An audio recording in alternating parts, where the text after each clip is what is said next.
bienvenue à cette nouvelle vidéo où j'avais vraiment envie de développer le thème de la spiritualité. Parce que c'est quelque chose vers quoi on tend quand on est dans un système qu'on dit évolutif ou qu'on a vraiment envie d'aller au-delà de quelque chose qui nous semble être du monde matériel, terre à terre, concret. Combien de fois j'ai entendu des personnes me dire au cabinet bah, moi je suis quelqu'un de très terre à terre, je ne crois pas vraiment à ce que vous faites.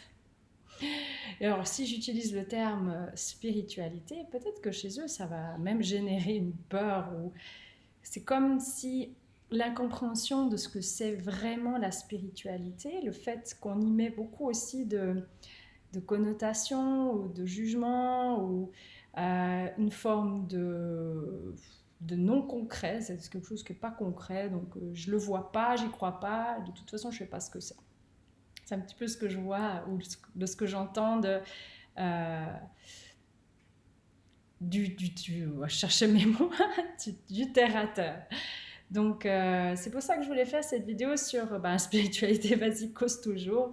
C'était pour comme éclaircir et mettre un point d'honneur, parce que pour moi c'est vraiment une valeur qui est importante, celle de l'évolution, celle du fait de grandir, celle d'apprendre, de découvrir et de ne pas rester comme fermé et figé dans un mode de fonctionnement qui m'empêche finalement cette élévation. Le mot spiritualité, si on s'intéresse un petit peu à l'étymologie, il y a ce mot spire qui veut dire souffler. Spire, c'est le souffle. Donc, si on cherche encore plus loin, spirare, ça veut dire le souffle. Et spiritus, on a déjà entendu ce mot spiritus, eh bien, c'est tout simplement ce qui concerne ce fameux souffle. Spiritus, c'est le souffle de la vie qui s'écoule à l'intérieur de nous. Et je pense qu'il y a beaucoup d'ombre et de non-connaissance au sujet de ce qui est de l'énergie, le monde de l'énergie, le monde de la physique quantique, le monde tout simplement de ce qui est invisible, impalpable, on ne le voit pas et pourtant c'est là.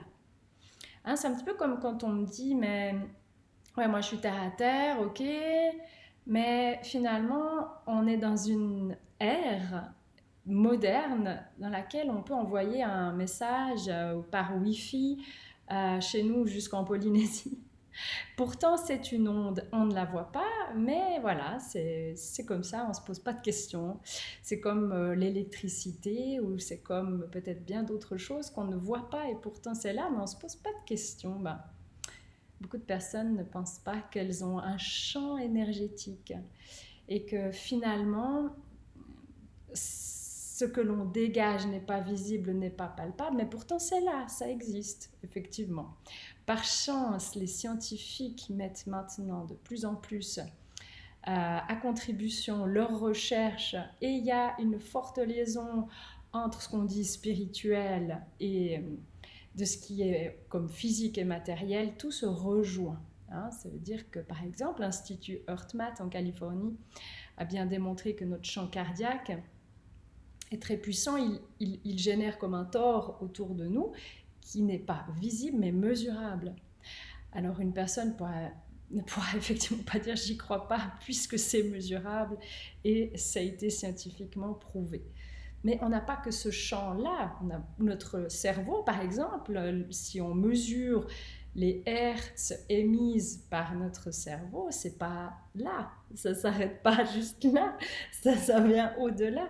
C'est un petit peu comme aussi notre champ électromagnétique, notre champ physique, notre biochamp, notre aura, on appelle ça aura, mais encore une fois, les sceptiques vont dire que non, on n'a pas d'aura, ça s'arrête là.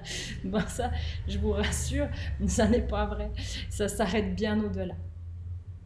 Maintenant, dans ce qui est, je ne m'égare pas, je reste dans ce cheminement de, tiens, la spiritualité, qu'est-ce que c'est ? Eh bien, pour moi, il y a trois, on va dire, trois points clés essentiels sur lesquels je vais un peu développer, qui sont pour moi déjà le premier point, c'est la responsabilité. Je vois que trop de personnes, et ça n'est pas un jugement, je ne suis pas dans le jugement, mais toujours dans, comment dire, je remarque les choses en fait. Ce sont des faits sans jugement aucun. Les faits sont que beaucoup de personnes se déresponsabilisent et mettent la faute sur tout et tout le monde. Hein, combien de fois j'entends ça va pas, c'est à cause de mon éducation, c'est à cause de mes parents, c'est à cause de mon mari, c'est à cause de mes enfants, c'est à cause du monde, le monde va mal. Enfin, c'est terrible ce genre de jugement et de critique parce que ça ne permet pas de se responsabiliser. Le point clé de l'éveil spirituel, qui est finalement, c'est quoi l'aparté que je peux faire, c'est quoi l'éveil spirituel, c'est simplement le retour vers moi. C'est je prends conscience que tout vient de moi, je fais un retour vers moi. Et je ne vais pas m'étaler parce que c'était une aparté, il y a encore bien d'autres points qui concernent cet éveil spirituel, mais là le but c'est de parler de la responsabilité. Ça veut dire, de nouveau, si je reviens vers moi, quelle responsabilité ou non-responsabilité je pose jour après jour dans ma vie, au travers de mes événements. Comment je peux faire pour retrouver mon potentiel? Comment je peux faire pour retrouver ma sérénité? Et comment je peux trouver ce terme qu'on entend partout, ce fameux lâcher prise? Mais ce lâcher prise, et tous ces changements, ils ne viennent pas de l'extérieur. Vous avez pu le constater, des fois on s'évertue à répéter les mêmes choses aux mêmes personnes, à dire constamment les mêmes propos et les mêmes rengaines. Même moi, des fois, je suis dans la victimite aiguë où je me plains d'XY comportement et je me rends compte de l'extérieur, parce que moi maintenant j'ai pris conscience de mes propres schémas, que je suis dans une phase victime et que je ne dis pas exactement quels sont mes besoins et qu'est-ce que je peux mettre en œuvre pour me changer moi, mais pas pour changer l'autre, puisque je ne peux pas changer l'autre. Et je vais vous dire une chose, mes chouchous, qui est fondamentale, c'est que dans notre cerveau, nous avons ce que l'on appelle des neurones miroirs. Les neurones miroirs sont des neurones de l'empathie. Ça veut dire que l'on reproduit en termes de modèles ce qui se trouve autour de nous. Hein? Le meilleur moyen d'aider quelqu'un à changer par lui-même, c'est simplement de lâcher prise en cessant de lui demander de changer ci, d'arrêter ça, etc. Par exemple, j'ai entendu ça encore l'autre jour. Mon mari, il est tout le temps sur son écran, il est sans arrêt sur son écran, je passe pas de temps avec lui, il est jamais présent. C'est un truc de fou et moi je tourne en rond et ça monte et je sais pas trop que faire. Du coup, je fais du ménage, je fais du rangement, je m'excite autour tout en étant en colère à l'intérieur et plus je lui demande d'arrêter d'aller sur ses écrans et pire c'est. Alors ouais, concrètement, dans la prise de responsabilité, qu'est-ce que je pourrais faire? Eh bien, je pourrais faire ce que je voudrais que l'autre fasse moi. C'est-à-dire, comme moi je fais très souvent, aller dehors. Aller dehors. Si on n'a pas de jardin, c'est égal, on peut aller faire un tour, une balade, on peut s'asseoir dans une pièce calme, on peut prendre ce temps pour soi, se faire du bien, baisser le système nerveux, faire une petite méditation, respirer quelques minutes, faire quelque chose qui nous fait du bien à soi pour éviter d'être dans des tensions et des agacements et des énervements. Et je vous promets, c'est expérience vécue, qu'à un moment donné, l'autre personne va petit à petit rentrer dans ce champ qu'est le vôtre. Quelque chose qui émane du bien-être, du calme, de la sérénité. Et quand on voit l'autre qui se trouve être dans cet état d'être, ça donne envie de vivre la même chose, ça donne envie d'accompagner. Bien sûr, parce qu'on sait tous que c'est pas bon de traîner sur des écrans, on sait tous que c'est pas bon de grignoter, on sait tous tout ça. Il n'y a pas besoin d'un partenaire pour nous le répéter, c'est pire que tout. Donc, autant faire ce qui est nécessaire, c'est-à-dire si je veux manger bien, je prends ma responsabilité de manger bien et sainement. Si je veux me faire du bien, marcher, me promener et remplir mes besoins affectifs ou mes besoins physiologiques d'une autre façon, c'est à moi de prendre la responsabilité. Je dois me responsabiliser. Oui, c'est vraiment ça. Je dois me responsabiliser et cesser de blâmer les autres et le monde. Ça, c'est déjà une première étape pour un magnifique éveil spirituel. C'est ça, en fait. Ça cherche pas de midi à 14h la spiritualité, il n'y a rien de compliqué. Je ne suis pas en train de me lever à 4h du matin pour prier l'ange Aniel, Jérémiel ou j'en sais trop qui quoi. Je ne suis pas en train de faire marcher mes bols tibétains pendant 5 heures dans un coin. Je ne suis pas en train de faire des ohms tous les jours pendant 25 minutes dans un autre coin. C'est pas ça la spiritualité. Je crois que les gens, ils ont besoin un peu de recentrer et puis de comprendre que c'est bien plus simple qu'il n'y paraît. Mais que ça demande un effort. Un effort. Mais moi, j'ai plutôt envie de dire, ça devrait être un plaisir de s'honorer et de se faire du bien. Ça ne devrait pas être un effort. Mais les gens ont l'impression de devoir faire des efforts. Vous imaginez ça, on a l'impression de faire un effort pour se faire du bien. On a l'impression de devoir faire un effort pour revenir à soi, mais ça n'est pas un effort, c'est une célébration, ça doit être quelque chose de positif. Cesser ces croyances pesantes et lourdes. Prendre soin de soi, c'est un plaisir. Je souligne ce mot plaisir qui s'étend, est vraiment devenu ma ligne de mire, mon objectif, ma conduite, à mener aussi les personnes qui viennent me voir au cabinet à pratiquer les outils que je propose avec plaisir. Et puis la curiosité et la découverte de ma pratique. Ok, si je veux faire par exemple de la cohérence cardiaque et que je suis régulièrement tous les jours en train de respirer, en train de prendre ce temps pour moi, d'être en présence, ça doit être un plaisir de découvrir qu'est-ce que ça génère dans ma vie, cette pratique. Qu'est-ce qu'elle m'apporte concrètement ? Petit à petit, on voit des résultats. Petit à petit, on sent que notre système nerveux est moins à bloc, moins tendu, nos émotions sont mieux gérées et je me sens globalement mieux. C'est un plaisir, non? Vous ne trouvez pas? Moi, je trouve que c'est un extraordinaire plaisir de découvrir tout ça. Ensuite, il y a pour moi un deuxième point qui me semble vraiment important. C'est le point des vérités. Oui, après la responsabilité, il y a la vérité. Ok, la vérité, attention. Dans ce monde fait de pas mal, on va dire, de mensonges, et des mensonges de toutes sortes, quelle est ma vérité ? Moi, j'ai l'impression qu'on doit revenir vers sa propre vérité, celle qui nous convient à nous, sans chercher à l'imposer. On est d'accord, on n'est pas là pour imposer, on est là pour inspirer, insuffler. Il y a que ce mot souffle qui revient. On insuffle une inspiration positive à l'autre. Mais notre vérité, c'est notre vérité. Qui est-on pour juger ou blâmer des personnes qui utilisent certaines techniques, certaines croyances, certains outils, mais si ça leur fait du bien, mais alléluia. Moi, j'ai dit bénédiction, encore une fois.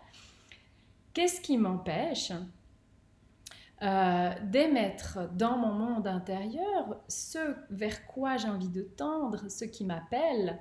Ça peut être du chamanisme, ça peut être les anges, ça peut être les élémentaux, c'est les fées, les lutins, les gnomes, tout ce qui est dans ces mondes de nos histoires, des contes.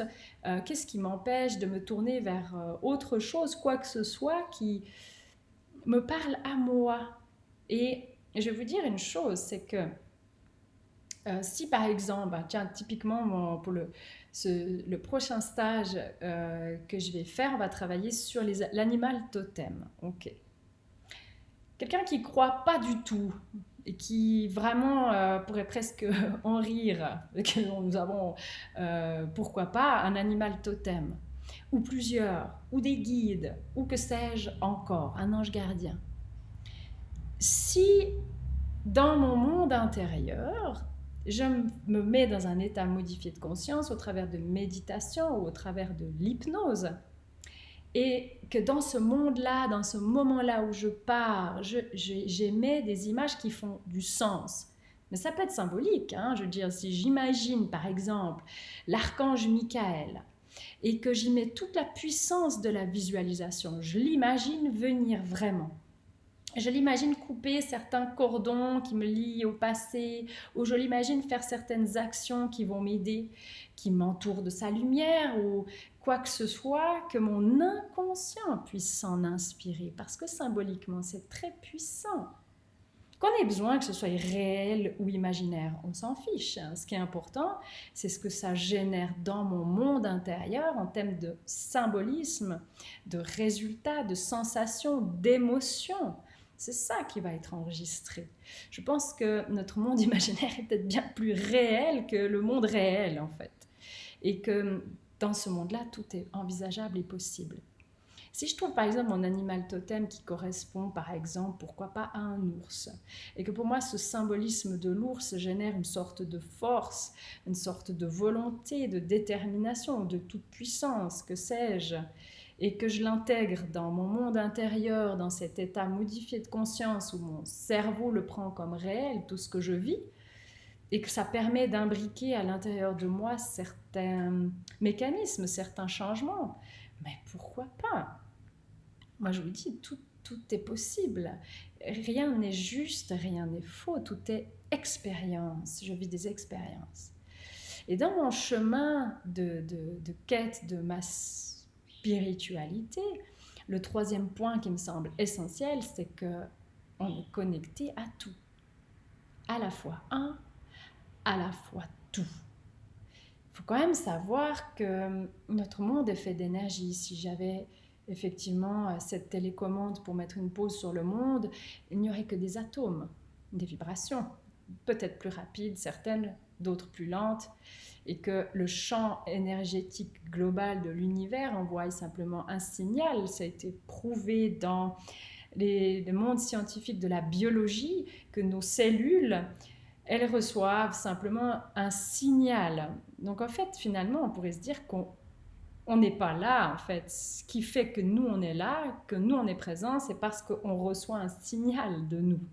On reçoit un signal, c'est ce qu'on pourrait appeler le signal qui met la cohésion du tout, c'est-à-dire Dieu, qu'on peut appeler, je ne sais pas, peu importe comment on l'appelle, Dieu, l'énergie du grand tout, le souffle de la vie, le chant divin, le chant de la vie, enfin j'en sais rien, quoi, comment vous l'appelez, peu importe comment les anciens l'ont appelé, qu'on a cherché toute notre vie à trouver cette énergie, mais en fait cette énergie elle est partout, elle est en tout.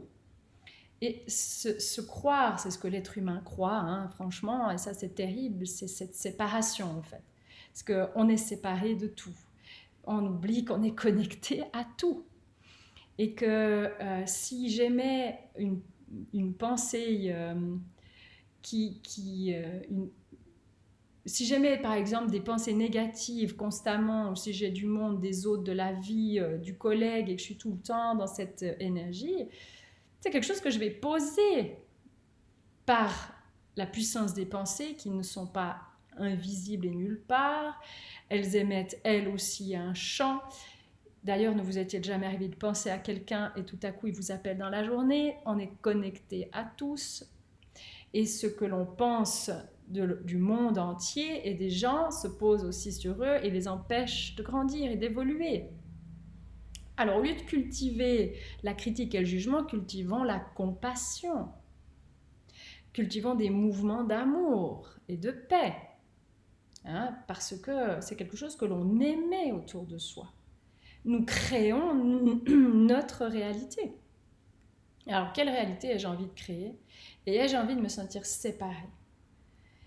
J'ai envie de me sentir connectée, interconnectée. Nous sommes des communautés et nous allons rencontrer des personnes à des moments clés de notre vie. Ne vous est-il jamais arrivé de rencontrer d'extraordinaires synchronicités comme par magie? Vous rencontrez une personne qui va vous propulser, vous aider ou vous amener quelques réflexions pour grandir, pour continuer d'évoluer.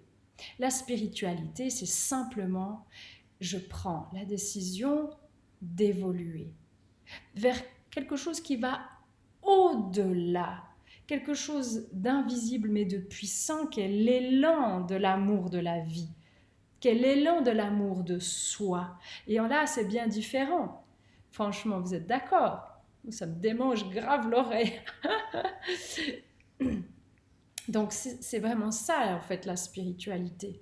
C'est une ouverture de soi qui permet de penser qu'il y a au-delà de mon quotidien qui m'arrive et que j'ai l'impression que je vis juste ce quotidien qui m'arrive dessus et que j'adapte, je fais avec et finalement j'ai l'impression de rien maîtriser. Eh bien non, ça n'est pas le cas. Mais comment atteindre alors, vous allez me dire, cette spiritualité et arrêter de croire que ce qui m'arrive arrive là par hasard?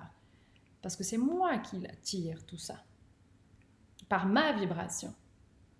Ok, c'est moi qui attire ma réalité. Imaginez si j'ai le filtre de mon enfance par mes schémas cognitifs, par mes croyances. J'ai mis un filtre que la vie, elle est dure. La vie est dure, mais vraiment dure. Faut trimer. C'est compliqué en fait. Il faut ramer quoi. Hein. Il n'y a rien qui tombe du ciel, hein, vraiment. Hein. Si j'ai ça comme filtre, franchement, vous pensez que vous allez avoir la vie facile? Vous pensez vraiment que ça va être simple et que tout va se faire de manière coulante et légère? Non. Sauf que vous allez vous rendre compte de ça. Votre cerveau, votre mental analytique va se rendre compte qu'il y a quelque chose qui ne va pas et qu'il y en a marre d'avoir une vie qui est complètement à l'opposé de ce que vous rêvez. Sauf que dans votre monde inconscient, c'est bien différent. Alors peut-être bien qu'aussi l'éveil de la spiritualité, c'est pouvoir aller en soi changer ça, finalement, et créer, anticiper et mettre en place des visualisations qui vont vous amener ce que vous voulez. Parce qu'à force de ruminer sur les colères et les agacements de ce qui se passe dans votre vie et que rien ne se passe comme vous voudriez, eh bien peut-être bien qu'en allant en soi, stopper ces mauvaises pensées, émettre ce dont vous avez besoin et ce que vous voulez, vous diriger vers ça et sentir cette énergie de ça, bah, ça change bien des choses. Oh mon Dieu, ce que ça change bien des choses. Je pense que la spiritualité, si l'on considère que nous avons comme une pyramide évolutive, j'aime bien me référer à la pyramide de Diels parce que c'est vrai que de base, on a un environnement dans lequel on évolue. Mon environnement, c'est-à-dire mon conjoint, mes enfants, le lieu de vie, mon environnement. Ok, bon, ben ça, je vis dedans, je suis baignée dedans. Donc, ok, il fait partie de ma vie. Au-delà de mon environnement, il y a mes capacités. Quelles sont mes capacités? Quels sont mes apprentissages? Est-ce que j'ai tout un panel de capacités qui vont me mener aussi vers des valeurs et des croyances? Quelles sont mes valeurs de vie? Sont-elles nourries? Et qu'est-ce que je crois au sujet de moi, de la vie des autres? Mes croyances. Ensuite, il y a mon identité. Parce qu'on s'est forgé une identité. Hein, je suis une personne XY, je suis une personne comme ci ou comme ça, et je me perçois comme ceci ou comme cela. Nous nous sommes forgés une identité. Mais au-delà de ça, il y a ce transpersonnel. Et c'est ça, le transpersonnel qui vient couronner le sommet de toute cette pyramide. Mais c'est le chemin de vie, c'est plutôt encore plus profond, c'est la mission de ma vie. Pourquoi je suis là, hein? Je crois que tout enfant, enfin, en tout cas ceux qui sont curieux, se posent souvent cette question. Moi, j'en ai même au cabinet, au sujet de la mort, au sujet de qu'est-ce qu'on fiche ici, d'où on vient et puis qu'est-ce qu'on vient faire sur Terre et qu'est-ce qu'il y a dans l'univers. Il y a des tas de questions que tout le monde se pose. On n'a pas les mots toujours pour expliquer les choses. C'est des questions fortes.